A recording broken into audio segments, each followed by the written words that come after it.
Hello guys, so we will continue our discussion on the previous year questions. Let me share the question here. So we are moving to this chapter on social stratification. So this is 2025 last year question. Compare capability deprivation approach with social capital deprivation in understanding chronic poverty. So you have three dimensions here. Directly you can see capital deprivation approach, social capital deprivation, and with respect to chronic poverty. So you first have to define what is capability deprivation approach, and then you need to define social capital deprivation approach also, right? And then you need to compare both approaches, and then you need to highlight what are common between them and the differences. Of course, when you compare, you will write that also, and then you will have to evaluate their usefulness in understanding chronic poverty, and then you have to conclude in a balanced perspective. So I hope you got it right. So you need to divide this into three: capability deprivation approach, social capital deprivation approach, the comparison between them you need to make, right? Common between them, differences between them, and how this will help in understanding chronic poverty. So it's a 20 marker. It's a beautiful question where you can score very good mark if you approach in this way. Now, what all areas need to be covered, I'll repeat.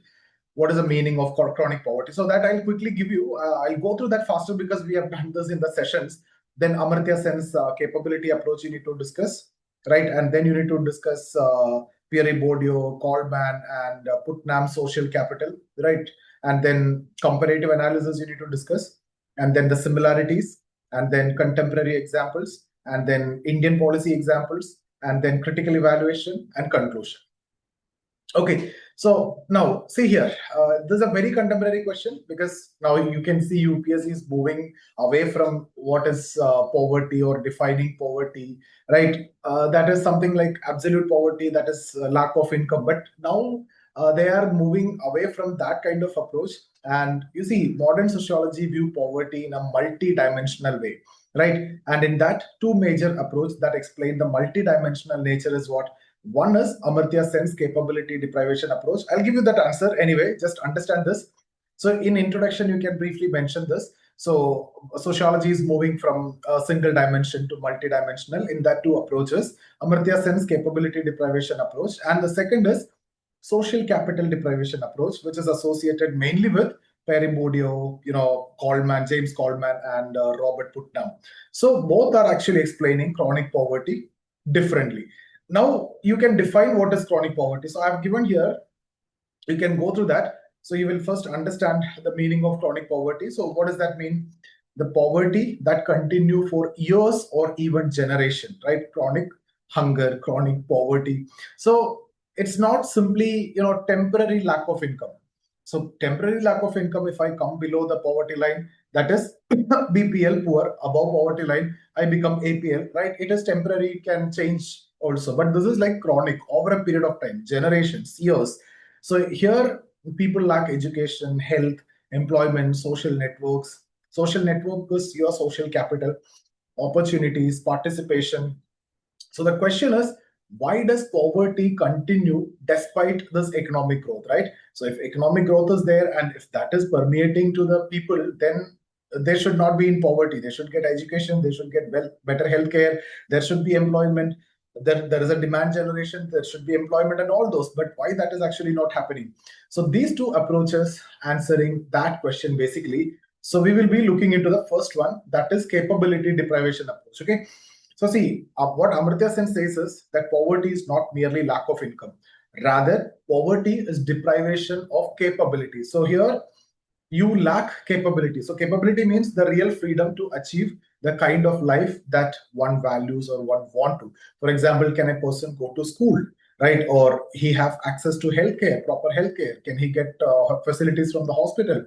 Or can he participate politically or obtain decent employment? Is that opportunity is there? Or live with dignity?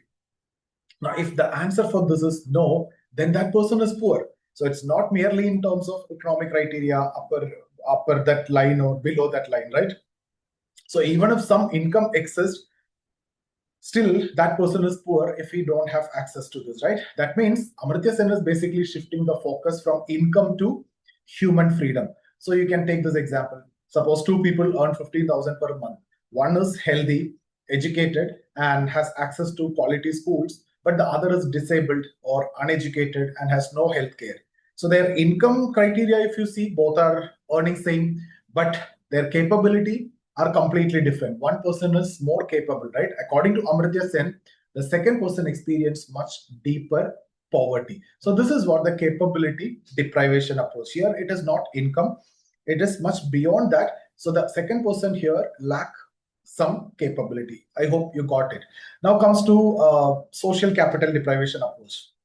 Right. So this approach is basically associated with Pierre Bourdieu, James Coleman, Robert Putnam. And social capital means what? That is your connections, your networks, your relatives, your friends, to what extent you are connected with society.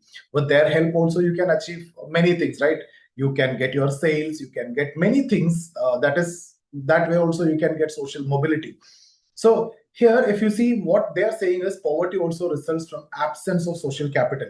If you have strong social capital, you have the networks, you will get everything you want actually. But if you have no social capital, like social capital means, that is explained here: networks or the trust or the reciprocity, right? Community participation, social connections. So this is basically helping you to get the jobs, right? Your networks, your connection.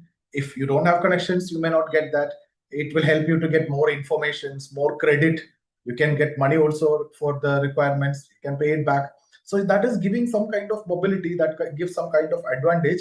So also, for example, even sales also, references also, all these are possible. That is why we are joining in different forums and communities and groups, right, to improve our social capital. You'll get support, you'll get opportunities. So when individuals are excluded from these networks, then poverty becomes chronic. So these are two approaches. Again, I have given an example here. Imagine a highly qualified youth from a marginalized community. Despite having education, he has no influential contact. He has very good education. Now, he don't have any professional network. And, he also faced caste discrimination. So his lack of social capital basically limiting his opportunity. Because of that, poverty is there. But if he had good connections and social capital, then he get a lot of references, he get a lot of opportunities. Despite his caste status, he'll be getting that, right? I hope you got it. Now you can compare. Let's take one by one.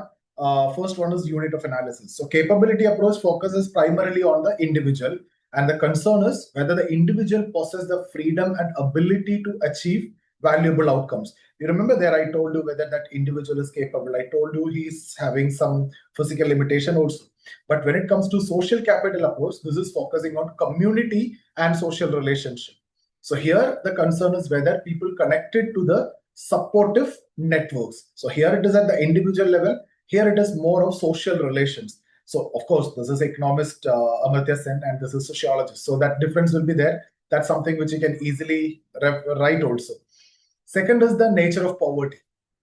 Now see, according to Amartya Sen, poverty arises because individuals cannot convert the available resource into meaningful lives.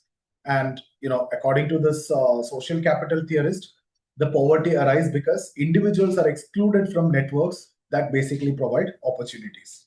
Now, why poverty persists for both approach? Capability deprivation approach, they say that poverty continue or this deprivation continue because you don't have good education or health or skills or intergenerational disadvantages there. That's at the individual level. Now, social capital deprivation approach, they say that it could be caste exclusion, gender discrimination, weak community participation, absence of trust and networks, etc. Right? Then measurement. Capability deprivation is measured using HDI, Human Development Index, multidimensional poverty index. That could be health, education, standard of living, etc. Now, when it comes to social capital, that's measured through trust surveys, civic participation, voluntary association, network analysis, community engagement. Then policy implications you can write. So capability approach recommend better education, better healthcare, skill development, nutrition, welfare services. For example, midday meal scheme, Ayushman Bharat, national education initiatives. Social capital approach, if you see, self-help groups, cooperatives, community organizations, participatory governance. For example, this Kudumbasrees, SS self-help group models and the Grameen Bank model. Okay, now, so we have explained both, right? And their differences also. Now, what is common? So both approach are different, one at individual level, the other at societal level. They're also having some similarities. In both cases, poverty is multidimensional. So both are rejecting the traditional income-based definition of poverty. So poverty is not just merely based on income. It also includes lack of opportunities, social exclusion, restricted freedom, weak networks, and all these dimensions are coming. So that's something which is common. Secondly, both approach focus on empowering people rather than simply providing welfare. So the objective is sustainable poverty reduction. Then both focusing on human development, right? Like education, participation, inclusion, human dignity, rather than only on economic growth. And both basically argue that GDP alone cannot capture human well-being. So that's the development, overall development is required, which definitely have to include quality of life, social participation, equal opportunity, right? And then, so I hope you got both the approaches and their similarities, their differences. So what they're asking is the same. How they are helping you to understand chronic poverty also, I've briefly explained. I'll discuss it further also. Now, contemporary relevance. If you see both approaches, extremely relevant. For example, I've given an example here. A woman may receive education through government schemes that basically improve her capability, but still she may need self-help group, right? That social capital is required, or community support and financial network is required, so that she'll obtain employment and entrepreneurship opportunities. That means capability alone is insufficient. Similarly, a strong community network alone is also not sufficient if you don't have proper education or health or proper skills. So both dimensions are essential. So this is what I mean by the balanced, or let's look at critical evaluation also. There are limitations for this, there are limitations for this. So what is the limitation of capability approach?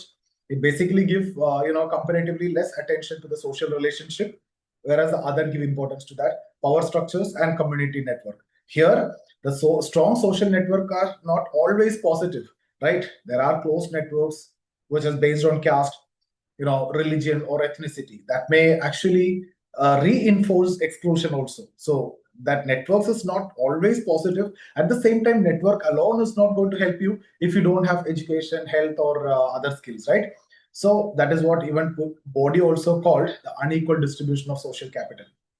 Apart from that, you may also quote Amartya Sen, development is the expansion of freedoms, right? Pierre Bourdieu, social capital is a resource embedded in durable social networks.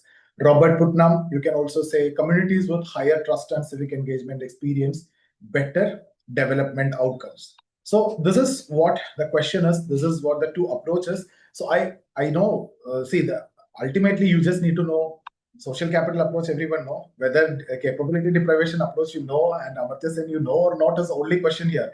Otherwise, it's a very easy question, easy picking for this 20 markers. So how can you conclude? Capability deprivation and social capital deprivation approach both basically provide what complementary explanation of chronic poverty. Both help in understanding chronic poverty. One is emphasizing, Amartya Sen is emphasizing on human freedoms through education, health and capability skills. Other side, social capital approach, or Bourdieu and Putnam highlight the importance of the social networks, the trust and community participation in accessing opportunities. Then chronic poverty cannot be understood through income alone. It reflects both lack of capabilities and also exclusion from social capital. So both are relevant. One alone also can't explain, right? That's the scenario. Therefore, you can say effective poverty reduction require an integrated strategy that combine human development with inclusive social institutions and kind of participatory community networks. So I hope you got it very clearly. So I see you in the next video. If you're looking for any classes or test series or mentorship, get in touch with our team. I see you there. Thank you.